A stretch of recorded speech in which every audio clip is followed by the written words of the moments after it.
Good morning all. Welcome to Bisbal Learning. So ഇന്ന് നമ്മൾ second ചാപ്റ്ററിൻ്റെ സെക്കൻഡ് പാർട്ടാണ് നമ്മളിന്ന് നോക്കുന്നത്. അതായത് നമ്മൾ ലാസ്റ്റ് പാർട്ടിൽ എന്തായിരുന്നു ഡീൽ ചെയ്തത്? നമ്മുടെ ഓർഡിനൽ യൂട്ടിലിറ്റി അതേപോലെ തന്നെ കാർഡിനൽ യൂട്ടിലിറ്റി എന്നുള്ള ഒരു ആസ്പെക്റ്റിൻ്റെ രണ്ട് മെയിൻ അനാലിസിസ് ആണ് നമ്മൾ ലാസ്റ്റ് ക്ലാസ്സിൽ കൺസിഡർ ചെയ്തത്. സോ ഇന്നത്തെ ക്ലാസ്സിൽ നമ്മൾ ഇൻഡിഫറൻസ് കർവ് അനാലിസിസ് ആണ്. അതായത് നമ്മൾ കൺസ്യൂമർ ഇക്വിലിബ്രിയത്തിലോട്ട് എത്തുന്നതിന് മുമ്പ് നമുക്ക് അറിഞ്ഞിരിക്കേണ്ട മേജർ ആയിട്ടുള്ള കോൺസെപ്റ്റ്സുകളാണ്. ഈ കോൺസെപ്റ്റ്സുകളൊക്കെ കമ്പൈൻ ചെയ്തിട്ടാണ് നമ്മൾ ലാസ്റ്റ് കൺസ്യൂമർ ഇക്വിലിബ്രിയത്തിലോട്ട് എത്തുന്നത്. ഓക്കെ, അപ്പോൾ അതിനു മുമ്പ് ഇൻഡിഫറൻസ് കർവ് അനാലിസിസ് എന്താണെന്നുള്ളത് നമുക്ക് ഈ സെഷനിൽ നോക്കാം. ഓക്കെ, സോ ഇൻഡിഫറൻസ് കർവ് എന്ന് പറഞ്ഞാൽ എന്താണ്? ആക്ച്വലി ഇത് രണ്ട് ഗുഡ്സിൻ്റെ കോമ്പിനേഷൻസ് ആണ് റെപ്രസെൻറ്റ് ചെയ്യുന്നത്.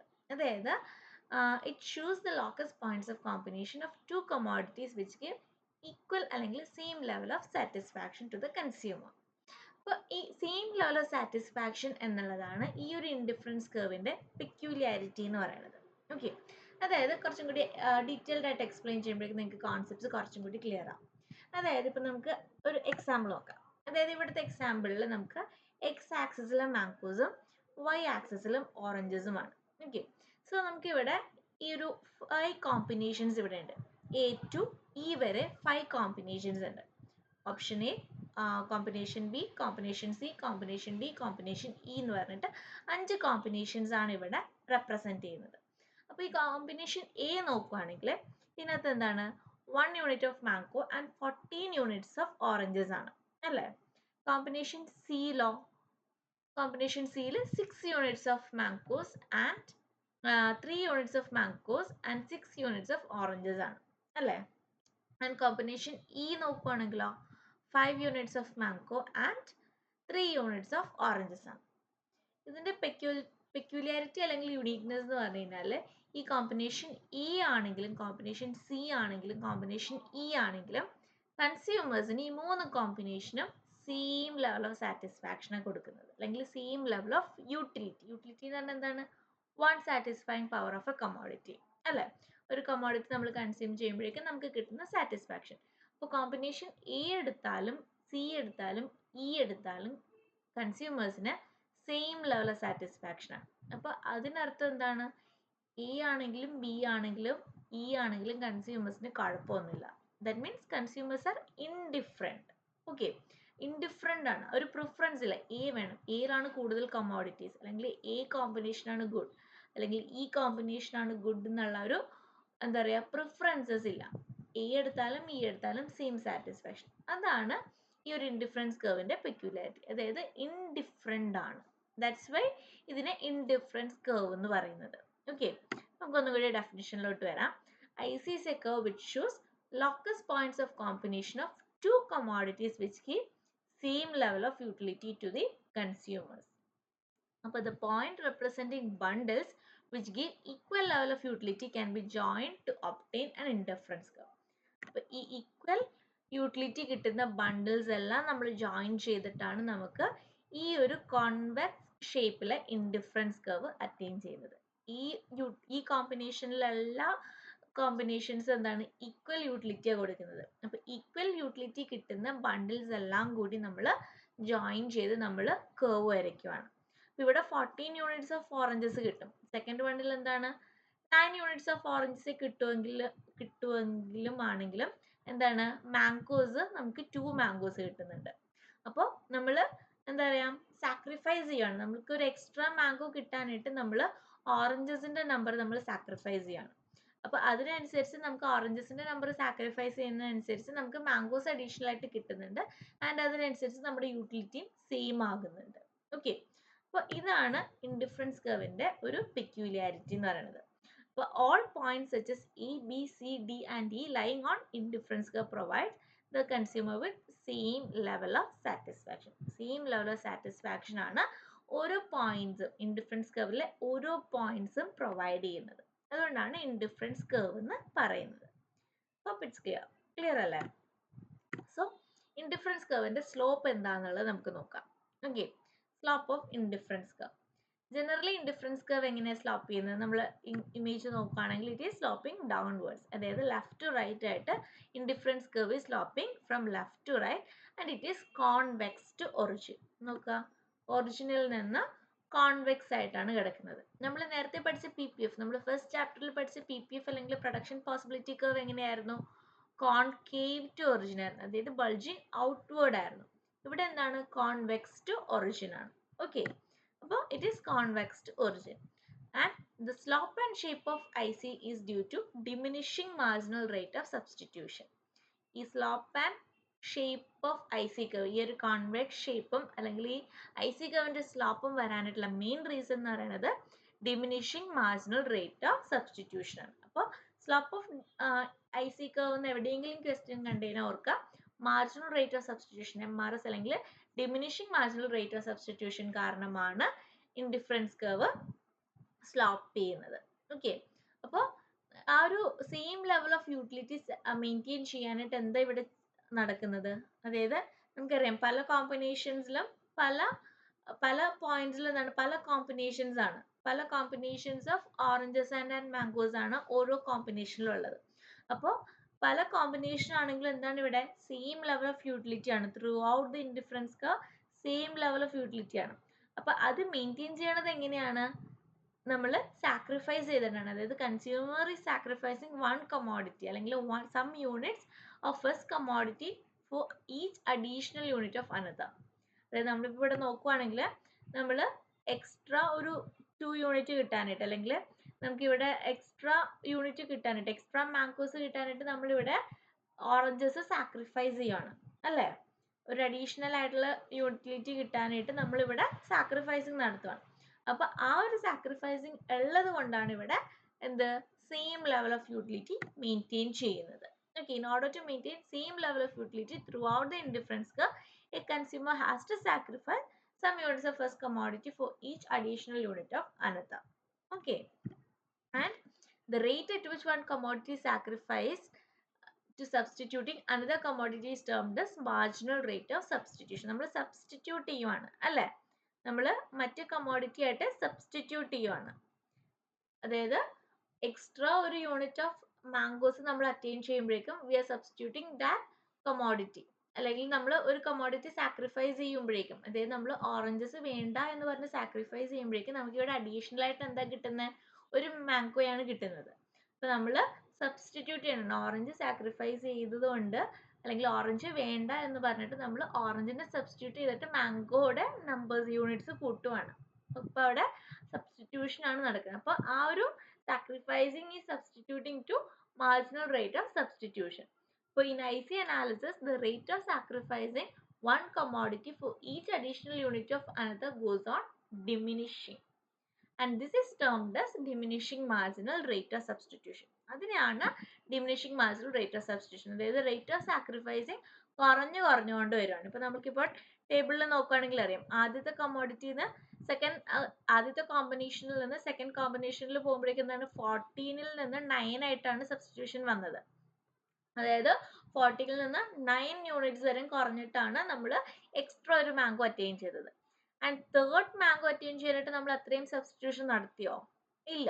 9ൽ നിന്ന് നമ്മൾ 3 യൂണിറ്റ്സ് മാത്രമാണ് കുറച്ചേക്കുന്നത്. മറ്റേത് എന്തായിരുന്നു? 14ൽ നിന്ന് 5 യൂണിറ്റ്സ് കുറച്ചിട്ടാണ് നമ്മൾ സെക്കൻഡ് യൂണിറ്റ് അറ്റൈൻ ചെയ്തത്. And as goes on further എന്താണ് ആവുന്നത്? പിന്നെ അത് 3 ആവും, then അത് 2 ആവും, 1 ആവും, അങ്ങനെ കുറഞ്ഞു വരുവാണ്. അപ്പൊ അതാണ് അവിടെ പോയിന്റ് ഔട്ട് ചെയ്യുന്നത്. In IC analysis, the rate of sacrificing one commodity for each additional unit of another commodity goes on diminishing. നമ്മുടെ സാക്രിഫൈസിങ് റേഷ്യോ എന്താണ്? കുറഞ്ഞു വരികയാണ്. ആദ്യത്തെ യൂണിറ്റിൽ നമ്മൾ 5 യൂണിറ്റ്സ് സാക്രിഫൈസ് ചെയ്തു. സെക്കൻഡ് യൂണിറ്റ്സ് ആയപ്പോഴേക്കും നമ്മൾ എന്താണ് ആ 5 യൂണിറ്റ്സിന്റെ പകരം നമ്മൾ സാക്രിഫൈസ് ചെയ്യുന്ന ഓൺലി 3 യൂണിറ്റ്സ് ആണ്. തേർഡ് വണ്ണിൽ നമ്മൾ എന്താണ് ജസ്റ്റ് എഗെയിൻ നമ്മളത് കുറയ്ക്കുകയാണ്, 3ൽ നിന്ന് 2 യൂണിറ്റ്സ് ആയിട്ട് കുറയ്ക്കുകയാണ്. അപ്പോൾ the tendency of MRS to fall with increase in quantity of second good is known as law of diminishing marginal rate of substitution. Okay, ആ ഒരു diminishing rate of marginal rate of substitution ആണ് ഇവിടെ demonstrate ചെയ്യണത്. അപ്പോൾ അങ്ങനെയാണ് IC കർവിന്റെ case. അപ്പോൾ അത് ടാബുലർ വൈസ് നോക്കുവാണെങ്കിൽ നമുക്കറിയാം കോമ്പിനേഷൻ എ നോക്കുവാണെങ്കിൽ 1 യൂണിറ്റ് ഓഫ് കമോഡിറ്റി എക്സ്, അതായത് ഇവിടെ മാംഗോസ് ആണെങ്കിൽ 1 യൂണിറ്റ് ആയിരുന്നു, ക്വാണ്ടിറ്റി ഓഫ് കമോഡിറ്റി y എന്ന് പറയുന്നത് 14 ആയിരുന്നു. ഓക്കെ, അവിടെ മാർജിനൽ റേറ്റ് ഓഫ് സബ്സ്റ്റിറ്റ്യൂഷൻ ഒന്നും വരുന്നില്ല. ഫസ്റ്റ് യൂണിറ്റ് ഓഫ് മാംഗോയും 14 യൂണിറ്റ് ഓഫ് ഓറഞ്ചസും ആണ്. സെക്കൻഡ് യൂണിറ്റ് വന്നപ്പോഴേക്കും എന്താ സംഭവിച്ചത്? 2 യൂണിറ്റ് ഓഫ് മാംഗോസും 9 യൂണിറ്റ്സ് ഓഫ് ഓറഞ്ചസും ആയി. അപ്പോൾ അവിടെ മാർജിനൽ റേറ്റ് ഓഫ് സബ്സ്റ്റിറ്റ്യൂഷൻ വന്നിട്ട് 5 ആണ്. അപ്പോൾ ഇതിനെ നമ്മൾ അനലൈസ് ചെയ്യണം എങ്ങനെയാണ്? Delta Y by delta X എന്ന് പറഞ്ഞിട്ടാണ് നമ്മൾ MRS കാൽക്കുലേറ്റ് ചെയ്യുന്നത്. Okay, delta Y by delta X. Okay, അപ്പോൾ അത് വെച്ച് അതായത് 5/1 എന്ന് പറഞ്ഞിട്ട്, അതായത് എക്സ് ആക്സിസിൽ എന്താണ് 1 യൂണിറ്റ് ഡിഫറൻസ് ആണ് ഉള്ളത് അല്ലേ? 1 യൂണിറ്റ് ഡിഫറൻസ് ആണ് എക്സ് ആക്സിസിലുള്ളത്. വൈ ആക്സിസിലാണ് എന്താണ് നമ്പർ ഡിഫർ ചെയ്യുന്നത്. ഫസ്റ്റ് വണ്ണിൽ നിന്ന് എന്താണ് 40യിൽ നിന്ന് 9ലോട്ട് പോയി. അപ്പോൾ അവിടെ 5 ആയിരുന്നു. ഡെൽറ്റ 5 എന്ന് പറയുന്നത് ചേഞ്ച് വന്നേക്കുന്നത്, വൈയിൽ വന്നേക്കുന്ന ചേഞ്ച് എന്ന് പറയുന്നത് 5 യൂണിറ്റ്സ് ആണ്. സെക്കൻഡ് വണ്ണിൽ ചേഞ്ച് വന്നേക്കുന്നത് 3 യൂണിറ്റ്സ് ആണ്. അപ്പൊ അങ്ങനെ ഓരോ കോമ്പിനേഷൻ നോക്കുകയാണെങ്കിൽ നമ്മുടെ marginal rate of substitution is diminishing. നോക്കി, ആദ്യം 5 ആയിരുന്നു, then 3 ആയി, 2 ആയി, 1 ആയി. സോ ഇതാണ് നമ്മൾ ടാബുലർലി റെപ്രസെന്റ് ചെയ്യുന്നത്.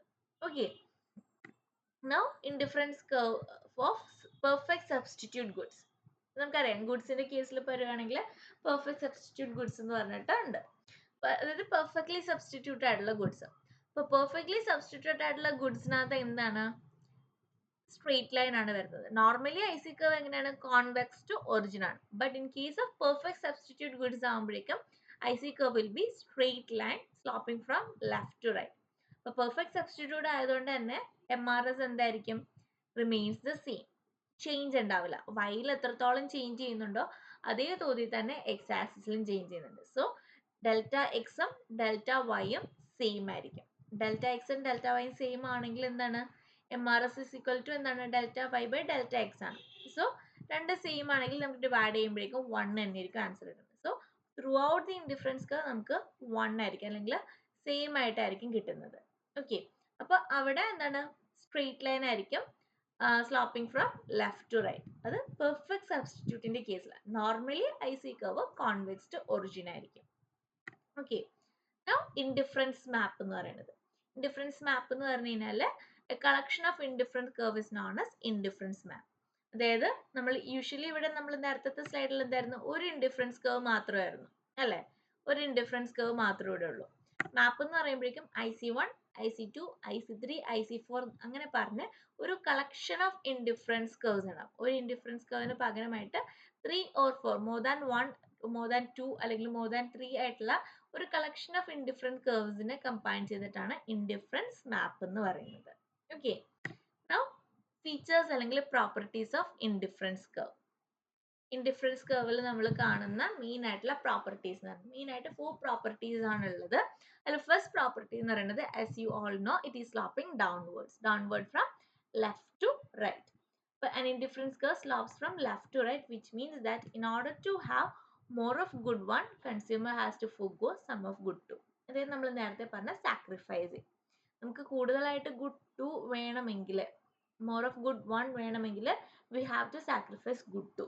അതായത് എക്സ് ആക്സിസിലെ ക്വാണ്ടിറ്റി നമ്മൾ ഇൻക്രീസ് ചെയ്യണമെങ്കിൽ നമ്മൾ വൈ ആക്സിസ് കുറയ്ക്കണം. We have to sacrifice. അങ്ങനെ ചെയ്യുന്നത് കൊണ്ടാണ് indifference curve sloping from left to right അല്ലെങ്കിൽ ഡൗൺവേർഡ് ആയിട്ട് സ്ലോപ്പ് ചെയ്യുന്നതിൻ്റെ first one of the reason അതാണ്.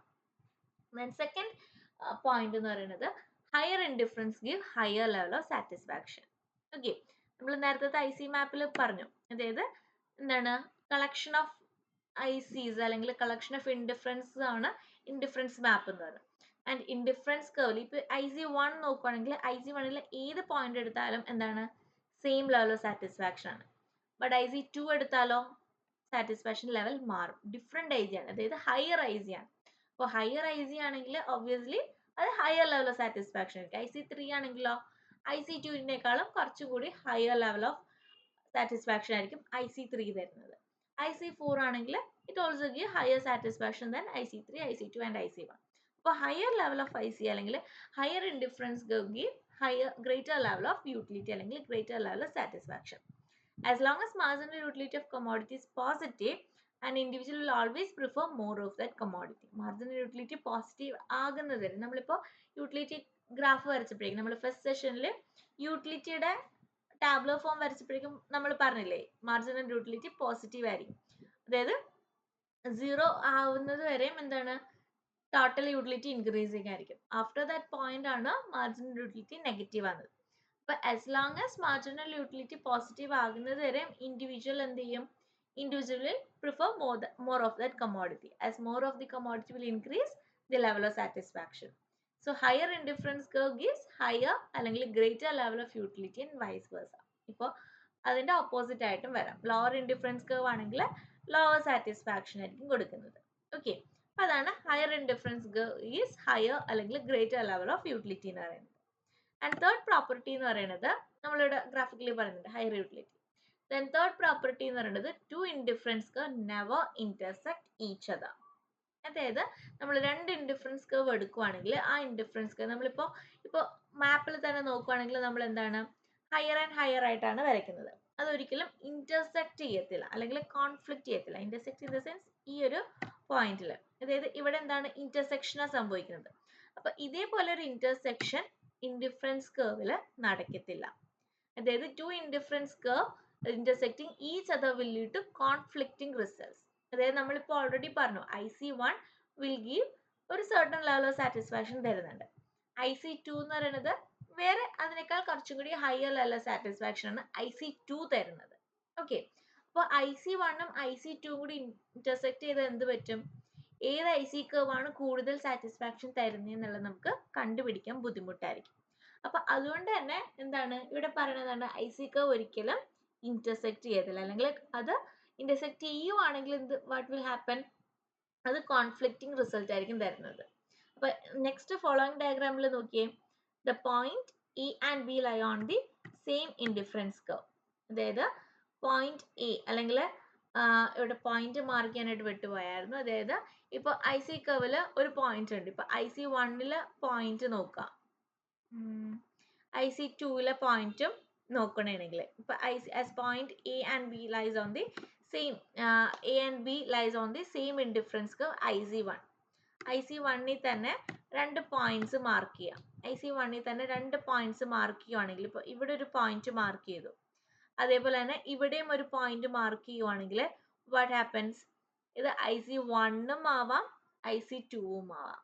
ഓക്കെ, സിമിലർലി എന്താണ് utilities derived from combination A and combination B give the same level of satisfaction. Similarly, as point A and C lies on the same indifference curve IC2, utility derived from combination A from combination C give the same level of satisfaction. അതായത് നമുക്ക് ഇവിടെ എന്താ പറയാ conflicting അല്ലെങ്കിൽ intersecting ആകുമ്പോഴേക്കും നമ്മൾക്ക് ഏത് കർവിലാണ് ആ പോയിന്റ് എന്നുള്ളത്, ഇപ്പോൾ ഈ ഒരു കർവിലെ പോയിന്റും IC1 എന്ന് പറയാം. പക്ഷെ ഇതെന്താണ് IC1 ആണ്, ലോവർ IC ആണ്. വേറെ IC2 എന്ന് പറയുന്നത് എന്താണ് കുറച്ചും കൂടി ഹയർ ആയിട്ട്, IC1 ഇതിനേക്കാൾ കുറച്ചും കൂടി ഹയർ ആയിട്ടാണ് IC2 കിടക്കുന്നത്. പക്ഷെ എന്നാലും എന്താണ് ലോവർ ആണെന്ന് പറയാം. അപ്പൊ അങ്ങനെ ഒരു കോൺഫ്ലിക്റ്റിംഗ് റിസൾട്ട്സ് നമുക്ക് വരും ഇപ്പൊ ഇന്റർസെക്റ്റിംഗ് ആണെങ്കിൽ. നേരെ മറിച്ച് ഇത് ഇന്റർസെക്റ്റിംഗ് അല്ലാണ്ടുള്ള ഒരു കർവ് ആണെങ്കിൽ നമുക്ക് അറിയാൻ പറ്റും IC1 ആണ് ലോവർ, IC2 ആണ് ഹയർ എന്ന് പറയാൻ പറ്റും. പക്ഷെ ഇങ്ങനെ കിടക്കുമ്പോഴേക്കും, അതായത് ഇങ്ങനെ ഇന്റർസെക്റ്റിംഗ് ആയിട്ട് കിടക്കുമ്പോഴേക്കും നമുക്ക് ഐഡന്റിഫൈ ചെയ്യാനായിട്ട് പറ്റത്തില്ല. അതായത് ഏതാണ് ഹയർ ഏതാണ് ലോവർ എന്നുള്ള രീതിയിൽ പറ്റത്തില്ല. അപ്പൊ നമ്മുടെ മറ്റേ പ്രോപ്പർട്ടി, അതായത് സെക്കൻഡ് പ്രോപ്പർട്ടിയുടെ എന്താ പറയാ കോൺഫ്ലിക്റ്റിംഗ് ആയിരിക്കും. അതായത് higher indifference curve greater utility എന്നുള്ളതിന്റെ ഒരു കോൺഫ്ലിക്റ്റിംഗ് റിസൾട്ട് ആയിരിക്കും നമുക്ക് അവിടെ വരുന്നത്. അപ്പൊ അതുകൊണ്ടാണ് two indifference curve never intersect each other എന്ന് പറയുന്നത്. Okay, therefore two ICs will never intersect each other. അപ്പൊ ഇതാണ് മെയിൻ ആയിട്ടുള്ള പ്രോപ്പർട്ടീസ് എന്ന് പറയുന്നത്. ഇതാണ് ഇൻഡിഫറൻസ് കർവ് റിലേറ്റഡ് ആയിട്ടുള്ള കാര്യങ്ങൾ. അപ്പോൾ ഇൻഡിഫറൻസ് കർവിൽ ഓർക്കേണ്ട ഒരു കാര്യം, മെയിൻ ആയിട്ടുള്ള കാര്യം എന്ന് പറയുന്നത് എന്താണ്, it is locus of combination of commodities which give same level of satisfaction. രണ്ട് commoditiesന്റെ കോമ്പിനേഷൻസ് ആണ് IC curves represent ചെയ്യുന്നത് and it gives same level of satisfaction. അതുകൊണ്ടാണ് ഇതിനെ ഇൻഡിഫറൻറ്റ് കർവ് എന്ന് പറയുന്നത്. ഇൻഡിഫറൻറ്റ് ആണ് കൺസ്യൂമേഴ്സ് ആർ ഇൻഡിഫറൻറ്റ്. ആൻഡ് പിന്നീട് ഓർത്തിരിക്കേണ്ട കാര്യം സ്ലോപ്പ് ആണ്. സ്ലോപ്പ് എന്ന് പറയുന്നത് diminishing marginal rate of substitution. ഇത് സ്ലോപ്പ് വരാനായിട്ടുള്ള കാരണം എന്താണ്, we are substituting one commodity for another. നമ്മൾ അഡീഷണൽ ആയിട്ട് എക്സ് ആക്സിസ് അല്ലെങ്കിൽ കമോഡിറ്റി 1 ഇൻക്രീസ് ചെയ്യാനായിട്ട് നമ്മൾ കമോഡിറ്റി 2 സാക്രിഫൈസ് ചെയ്യാണ്. അപ്പൊ ആ ഒരു diminishing rate of marginal substitution ഉള്ളത് കൊണ്ടാണ് നമുക്ക് ഇവിടെ എന്താണ് IC curve convex to origin ആയിട്ട് ഡൗൺവേർഡ് സ്ലോപ്പിംഗ് ആയിട്ട് കിട്ടുന്നത്.